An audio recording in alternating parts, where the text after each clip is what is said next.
وبس.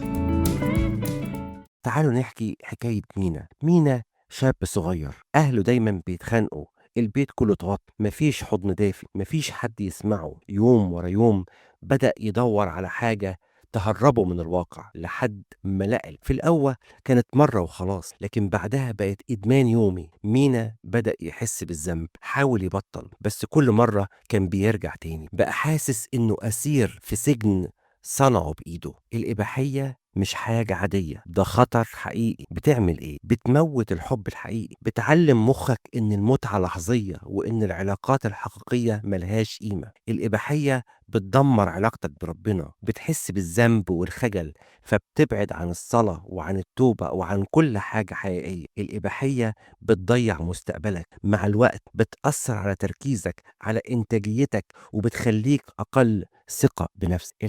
الحل فين؟ طب هو في أمل؟ أكيد. واجه نفسك واعترف بالمشكلة. طول ما بتبرر مش هتقدر تبطل. كمان شوف حد تثق فيه واحكي له، ممكن يكون خادم أو صديق أو مشير. اشغل وقتك بحاجات مفيدة زي رياضة، مواهب، خدمة، أي حاجة تبعدك عن الوحدة اللي انت عايش. كمان قوي علاقتك بربنا. التوبة مش بس ندم، التوبة قوة بتاخدك لحياة أنقى وأجمل. في الختام، مش عيب تقع، العيب إنك تستسلم. الإباحية مش حاجة عادية، ده مرض بس له علاج. خد الخطوة النهاردة وابدأ رحلة التحرر. إهداء إلى روح الدكتورة شيري فؤاد. كلمتين وبس. إعداد وتقديم صموئيل الأمس، ماجستير مشهورة من جامعة هولي صوفيا.